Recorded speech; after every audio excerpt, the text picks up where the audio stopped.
T'as porté plainte contre qui? MS Marketing, Stéphane Teboul, Magali Berda, Shona Event.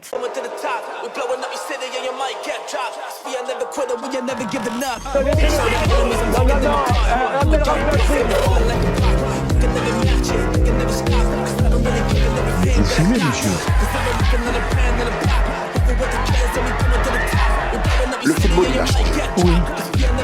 Peut-être. Ouais, c'est Laurent Delamotte, bienvenue aujourd'hui pour une nouvelle vidéo, j'espère que tout le monde va bien. C'est la dernière vidéo de la semaine, la vidéo du samedi, c'est le week-end, peut-être un long week-end pour vous. Il y avait le 1er mai, perso j'ai travaillé. Voilà, c'est comme ça. Normalement, elle a fait du travail, tu fais rien.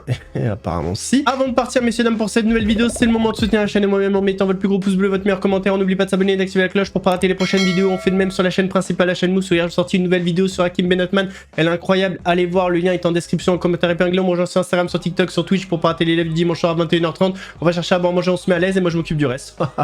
Alors Eminem, t'as quoi à dire, mon pote? Messieurs, dames, on va commencer avec une affaire qui a défrayé la chronique, une affaire de pédocriminalité, 34 enfants victimes par un père de famille, une histoire horrible. Une grande maison dans ce village de 2000 habitants près de Lyon. C'est ici, à Lucenay, qu'un père de famille aurait violé et agressé sexuellement au moins 34 enfants lors de goûters d'anniversaire ou de soirées pyjama entre 2020 et 2024. Les victimes étaient âgées de 2 à 9 ans au moment des faits, exclusivement des garçons scolarisés dans la même école que ses propres enfants.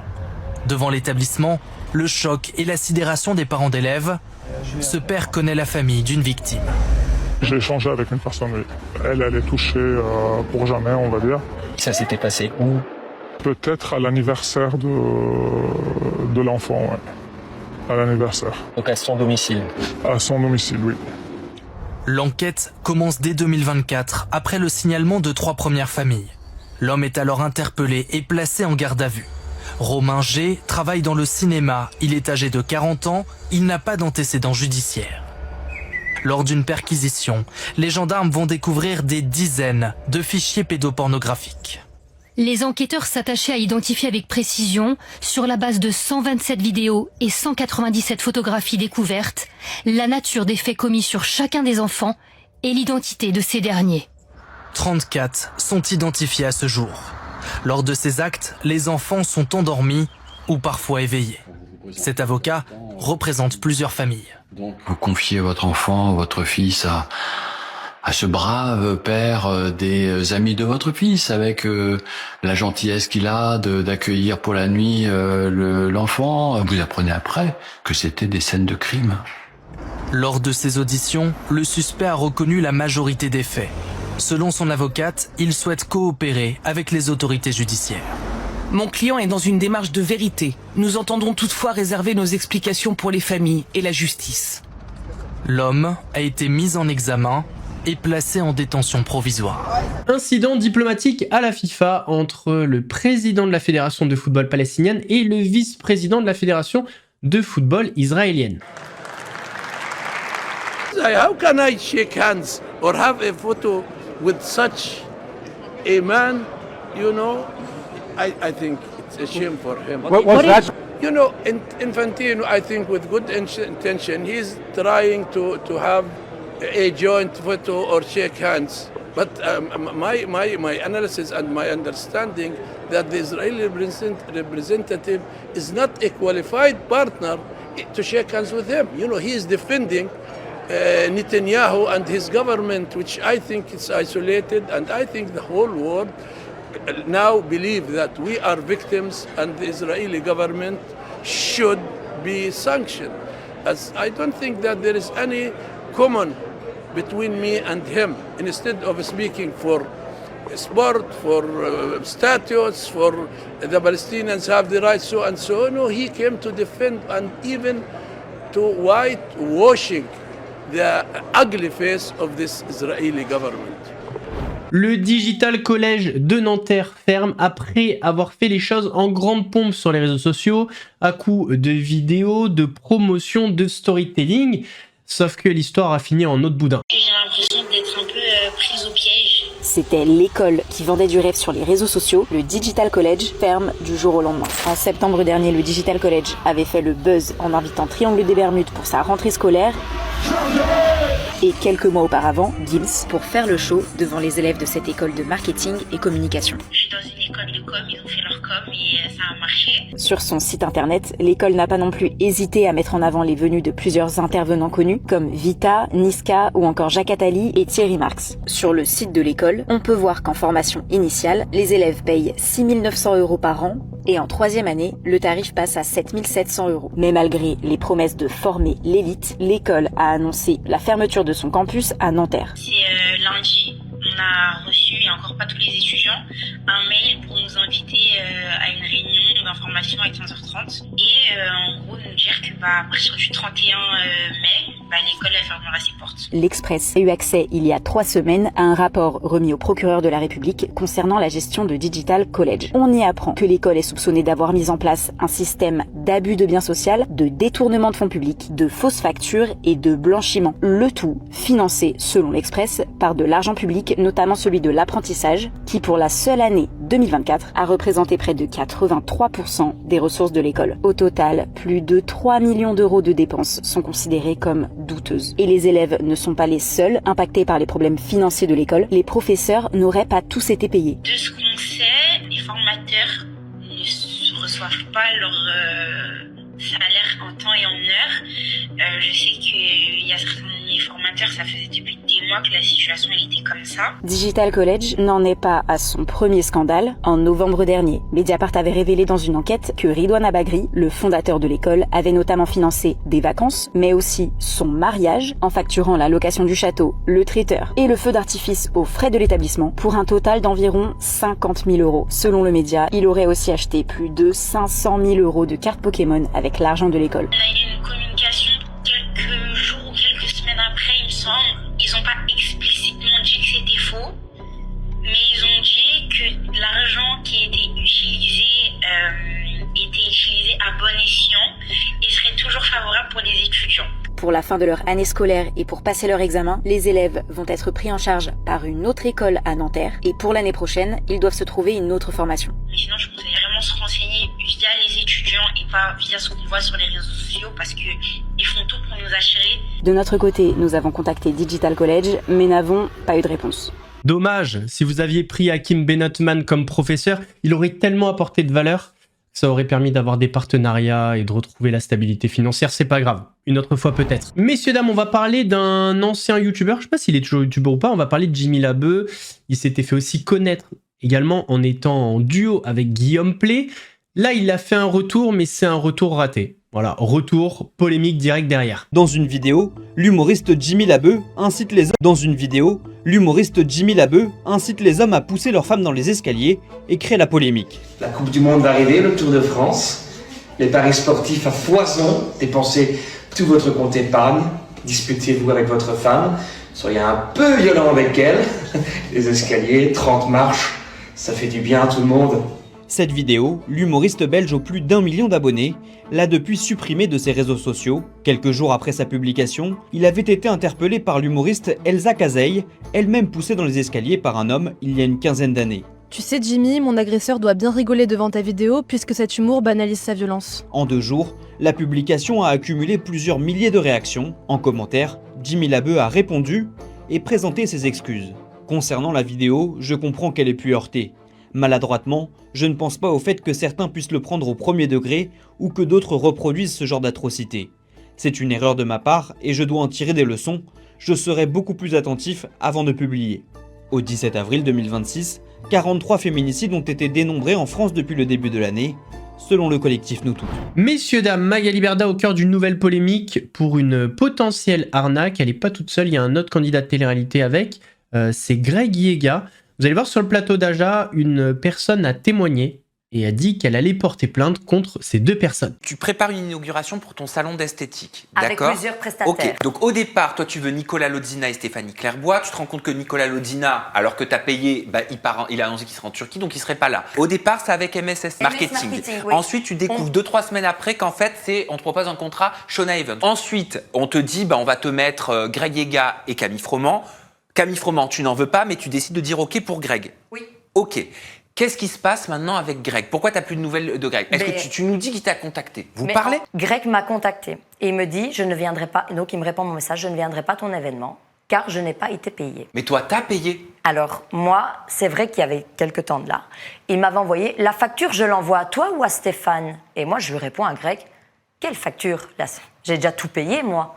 Et là, je fais un message à Stéphane et je lui dis, Greg, il me réclame une facture, mais moi, j'ai tout payé. Et là, il me dit, arrête de t'angoisser, Anaïs. Kevin Gage et Greg seront bien présents à ton événement. Et là, Greg, il me répond qu'il n'a reçu rien du tout. Donc, on s'est eu au téléphone. Comment ça se passe au téléphone? Très mal. Comment il te parle? Alors, il me parle très mal parce qu'il venait de se lever, il était 9h, il avait enregistré je sais pas quoi. Et il m'a dit, ouais, et enregistre, de toute façon, moi aussi, je vais enregistrer, je vais appeler mes avocats, je sais pas quoi. De toute façon, tout est enregistré. Je lui ai dit, mais waouh, je me suis demandé quoi. Je lui ai dit, mais en fait, la fille qui a arnaqué, c'est moi. Dans l'histoire, c'est moi. Dans 4 jours, c'est mon événement. Et c'est un peu scandale, quoi. Et de là, j'ai Mathieu Josse qui me contacte.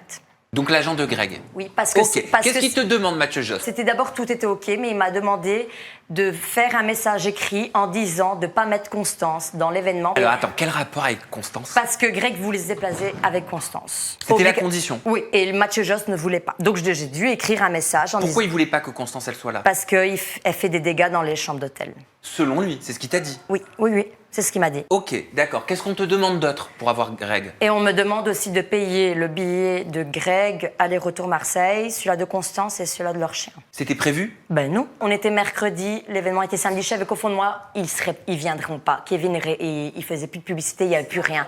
Et alors je dis, ben voilà, j'ai dit maintenant, moi j'ai annulé votre chambre d'hôtel. Si vous voulez venir, vous réservez vous-même. Et j'ai téléphoné, ils m'ont dit que c'était fait. J'ai téléphoné à la chambre d'hôtel. La manageuse, elle m'a dit, on n'a aucune réservation. J'ai été porter plainte à la police avec tous les numéros, avec toutes les dates, avec tous les noms, les prénoms, tout ce qu'il y a mercredi. T'as porté plainte contre qui? MS Marketing, Stéphane Teboul, Magali Berda, Shona Event. Et je ne savais pas encore si Greg allait venir, donc du coup, et je vais refaire une plainte. Donc tu les as cités dans la plainte? J'ai cité comme quoi qu'ils ont fait une vidéo, qu'ils devaient venir et que j'attends pour voir samedi. Et on m'a dit, écoutez, faites l'événement et s'ils viennent, on ne peut pas faire, on doit refaire. Bien sûr. Donc du coup, moi j'ai attendu. Est-ce qu'il est venu? Ils ne sont pas venus. J'ai eu des réclamations. Les gens, ils se sont fâchés un petit peu contre moi, malheureusement parce que c'était les têtes d'affiche. Heureusement que j'en avais d'autres têtes d'affiche pour rattraper le truc. Mais certaines personnes, j'ai dû rembourser. Oui. Mais où sont ces 4 000 euros? Alors que l'objet de la prestation, si je comprends bien, n'est pas venu. Non. Enfin, l'objet. Oui, les prestataires, quoi. Enfin, voilà. les têtes d'affiche. Où sont ces 4 000 euros? Je ne sais pas. Moi, je les ai envoyés au numéro de compte, comme on l'a dit, et je ne sais plus. Qu'est-ce qu'on a eu d'autre? Jordan Deluxe. Jordan Deluxe a invité Kevin Gage. Alors d'ailleurs, Kevin Gage, en ce moment, il est en guerre avec Bastos. Bon, bref, on s'en fout. C'est pas hyper important. Mais Kevin Gage a parlé un petit peu de politique, mais surtout de Jean-Luc Mélenchon. En étant de confession juive, un mec comme Mélenchon, tu peux pas accepter ce qu'il raconte. Ouais. Tu vois, pour moi, c'est un mec que je sais même pas comment c'est possible qu'il fasse des meetings et qu'il parle encore. Ouais. Avec ce qu'il dit, parce que c'est des choses qui touchent particulièrement. Je pense que tu as des gens, par exemple, qui sont de confession musulmane qui vont dire pareil sur Bardella, même si je vois pas les mots vraiment durs qu'il y a eu. Mais lui, en fait, il est beaucoup dans la haine et tout ça. Les extrêmes, c'est pas mon truc. Mais c'est vrai que Mélenchon, en plus, là, il est énervé là sur la photo que tu as mis. Oui, il est pas content. Ouais. Bah, il est rarement joyeux. Le problème, c'est qu'en fait, quand tu es de confession juive, je pense qu'il... Vous pensez qu'il y a un blocage avec ça? Ouais. Mais c'est pas ça. C'est qu'en fait, il fait beaucoup de mal. Je pense pas que ça soit une bonne personne, au fond. Je pense qu'en plus, il fait ça alors qu'il pense pas ce qu'il dit.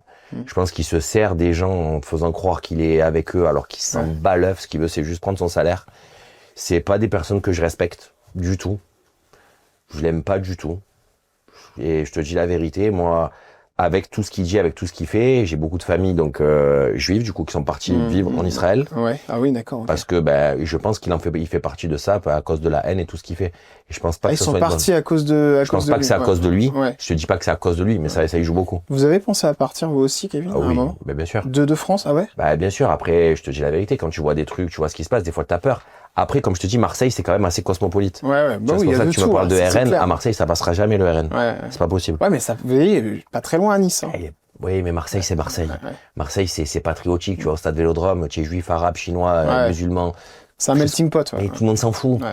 Moi, je sais que même à l'école, il y a pas de truc comme ça. Moi, il m'appelait le juif, je l'appelais l'arabe à mon copain. Ouais. Il y avait pas de méchanceté. Et je pense qu'à cause des extrêmes, c'est ce qui fait que ça va pas. Mais lui, je l'aime pas. Et l'autre, c'est pas que je l'aime, mais lui, je l'aime pas du tout. Restons un petit peu dans un sujet politique, mais partons directement aux États-Unis, de l'autre côté de la Manche. Et parfois, il y a des gens qui m'ont dit « Ouais, mais de l'autre côté de la Manche, c'est pas les États-Unis. » Je sais, c'était pour faire réagir, mais bon, bref. Donc, de l'autre côté de l'Atlantique, pour voir un petit peu la cote de popularité de Donald Trump, qui est un petit peu en chute libre. Autrefois omniprésent, les panneaux à l'effigie de Donald Trump se font de plus en plus rares dans cette ville de Virginie. Pourtant ici, près de 70% de la population a voté pour le candidat républicain. I did vote for Trump, so I would be very confident to say that I was really disappointed by that. He said, "Make America great again," and he said, "I don't see it happening." Promised us we would not go to war, so I'm not thrilled about that. Depuis le conflit avec l'Iran, l'inflation aux États-Unis a explosé. Carla, retraitée depuis 1 an, avait elle aussi voté pour Donald Trump, un choix qu'elle regrette aujourd'hui. Trump n'a pas tenu sa parole. Maintenant, je dois jongler, m'assurer d'avoir assez d'argent pour payer mes factures et me nourrir. Et si je n'y arrive pas, je suis obligée de demander l'aide des associations. Même faire le plein d'essence est devenu un luxe. Alors Carla compte chaque centime avant de passer à la pompe. Là, j'ai une réduction de 40 centimes. Ça compte parce que mon plein est passé de 89 à 140 $. C'est énorme. Une hausse des prix qui se ressent partout dans le pays. En premier lieu, dans les rayons des supermarchés. It's completely crazy, believe me. I have four grandkids at home. All of my doctor's appointments are in Charlottesville for cancer. It's definitely affected us. Face à cette situation, pour la première fois, la cote de popularité de Donald Trump a chuté en dessous de la barre des 40%. C'est 5 points de moins qu'il y a à peine quelques semaines. Donald Trump, dont l'avenir semble de plus en plus incertain, à 7 mois des élections mi-mandat. On a déjà parlé des dangers des réseaux sociaux, on a déjà parlé du danger des live matchs sur TikTok. Il y a un nouveau phénomène qui arrive sur TikTok, c'est la prostitution. Voilà, c'est un truc de fou, mais il y a des personnes qui utilisent TikTok pour recruter soit des clients, soit des prostituées. Sur TikTok, la prostitution se vend comme un rêve. De la visite d'Airbnb où se déroulent les passes. J'ai pas d'amour à donner, un peu comme une escorte.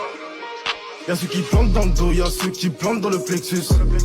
À la promesse du all-inclusive. Haram s'est invité donc j'ai sauté dans ses bras. J'ai tartiné la carte seulement avant de bosser la fraîche. Je faisais 10 pas à des escortes sous talons Bottega. En passant par des mèmes obscènes. Mais moi je veux faire l'amour. Je veux faire l'amour. Après plusieurs heures de scroll, J'ai douzaine de bosseuses dans une zone mais... nous avons découvert des centaines de vidéos qui servent à hameçonner des adolescentes. À l'âge de ses 13 ans, ma fille a été séquestrée 3 fois sur 1 an et demi de disparition. Ces jeunes filles sont très présentes sur la plateforme. Clairement, c'est de la propagande, voilà, c'est ce que les gamines peuvent voir. L'attrait de l'argent, la belle vie, des roses, et d'être une fille indépendante avec l'argent. Voilà, de la propagande. Ces contenus se sont trouvés un symbole, la rose. Un emoji plutôt romantique en apparence, mais qui cache tout un système d'exploitation de filles souvent mineures. Elles sont violées par les clients, parce que ces filles, n'oublions pas quand même, hein, elles sont mineures. Hein. Elles sont mineures. Vous avez des mecs de 60, 70 ans qui y vont. Hein. Pendant plusieurs semaines, j'ai enquêté sur ces profils et échangé avec les hommes derrière ces vidéos. Enfin, pas vraiment moi, mais ces 2 jeunes filles mineures dont nous avons généré des photos par intelligence artificielle. T'as compris, moi je réponds aux clients, toi t'as juste à les recevoir, moi t'as juste à les faire, tu vois c'est quoi? Ça veut dire voilà. Hein. Dernière séquence sur le plateau de TBT9 où Cyril Hanouna a quand même un petit peu allumé notre président Emmanuel Macron. Et là où la séquence est folle, c'est qu'apparemment Cyril Hanouna partage sa vie avec Tiphaine Ozière, la fille de Brigitte Macron. Donc en fait, il a littéralement allumé son beau-père. Pas vraiment le père de Tiphaine Ozière, mais vous avez compris. Il faut arrêter de nous prendre, les mecs, il faut arrêter de nous prendre pour des cons. Marlène, c'est que si on doit réformer le pays dans 1 an, si les nouveaux arrivants veulent réformer le pays, forcément ces réformes seront sujets à ces corps intermédiaires. Et les corps intermédiaires, on sait qu'ils seront hostiles à la base, même s'ils sont pour les réformes, ils voteront contre. Donc en fait, on est dans une sorte de cul-de-sac. C'est pas des corps intermédiaires, au contraire, ce sont des institutions, les corps intermédiaires, les syndicats, etc. Mais bien sûr, mais les institutions qu'on disait tout à l'heure avec M. Ferrand et tout ça, mais en réalité, ce qui va se passer, c'est que quel que soit le président de la République qui soit élu, qu'il soit des extrêmes, du bloc central, de tout ce que vous voulez, il y a toujours ce qu'on appelle... Il va servir à rien. Non, c'est pas ce que j'allais dire. J'allais dire qu'il y a toujours ce qu'on appelle un spoil system. Un spoil system, c'est vous arrivez, vous sortez les dirigeants d'administration qui ont travaillé précédemment et vous nommez des gens qui sont en phase avec le Conseil constitutionnel, il ne va pas pouvoir sortir Richard Ferrand. Non, parce qu'il y a des mandats. Mais après, vous disiez, il peut faire un référendum.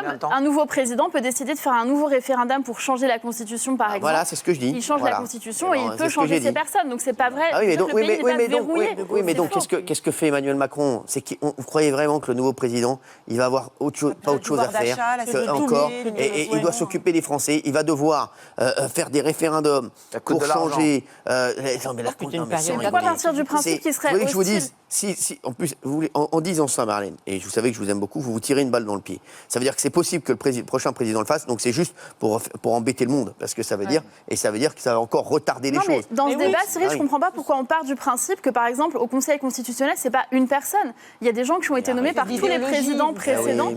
Ah non, franchement, c'est pas l'idéologie. À un an de son départ, il nomme que des potes à lui. Qui valide la conformité avec la Constitution. Richard Ferrand a dernièrement fait sortir une personne très compétente du Conseil constitutionnel parce que cette personne n'était pas d'accord avec Richard Ferrand, alors que c'était une personne qui était très reconnue par ses capacités constitutionnel. Ça, j'en sais rien, mais en tout cas, autour de la table... C'est pas un constitutionnaliste, Richard Ferrand. Autour de la table, il a été quand même président de l'Assemblée nationale, il a été élu démocratiquement. Si on dit qu'il faut donner le pouvoir au peuple et respecter la démocratie, lui, il a été le plus haut représentant de la démocratie, qu'on soit d'accord ou pas d'accord avec lui. J'imagine qu'il y a un changement de constitution, le temps qu'on va perdre encore... C'est ce que je dis, bien sûr. Et l'argent. Mais moi, ceci dit, là où je rejoins Cyril, c'est que je ne soutiens pas du tout Jean-Luc Mélenchon, mais je suis assez convaincue qu'on arrive à un blocage des institutions, quel que soit le président prochain, et je suis assez convaincue que le prochain président devra proposer des changements drastiques parce qu'il n'y a plus de compréhension avec le peuple. Et regardez, on ne comprend pas les décisions qui sont prises. Moi, j'essaye de faire un peu le trait d'union ou l'interprète des décisions qui sont prises, parfois avec succès, parfois pas du tout. Là, ce soir, apparemment, c'est plutôt pas du tout. Mais en tout cas, j'essaye de... Non, mais ce qui est dommage, il y a toujours du succès auprès de... Non, ce qui est dommage, c'est qu'il y a ce dialogue qui est un peu rompu. Et d'ailleurs, c'est pour ça que moi, j'ai toujours voulu venir dans cette émission, y compris quand j'étais au gouvernement et que parfois j'étais huée par les sénateurs. Je ne sais pas si vous vous souvenez, moi, je débutais. Il y a plusieurs centaines de sénateurs qui me huent parce que juste je venais répondre aux téléspectateurs de l'émission de Cyril Hanouna. C'était lunaire. Et d'ailleurs, quelques semaines après, certains d'entre eux me demandaient « Tu connais pas le programmateur de Cyril Hanouna, en fait? J'ai vu les audiences, j'aimerais bien venir. » Et plusieurs sont venus après, d'ailleurs. J'espère qu'elle vous a plu. Si c'est le cas, votre plus gros pouce bleu, votre meilleur commentaire. N'oubliez pas de s'abonner et d'activer la cloche pour ne pas rater les prochaines vidéos. On fait de même sur la chaîne principale, la chaîne Mousse. Allez, check la vidéo d'hier. Elle est en commentaire épinglé. On me rejoint sur Instagram, sur TikTok, sur Twitch pour ne pas rater les lives du dimanche soir. Donc demain à 21h30. Nous, on se retrouve lundi pour une nouvelle vidéo actu. En attendant, prenez soin de vous. Passez un bon week-end. Je vous embrasse. Mais pas où vous voulez. Tranquille.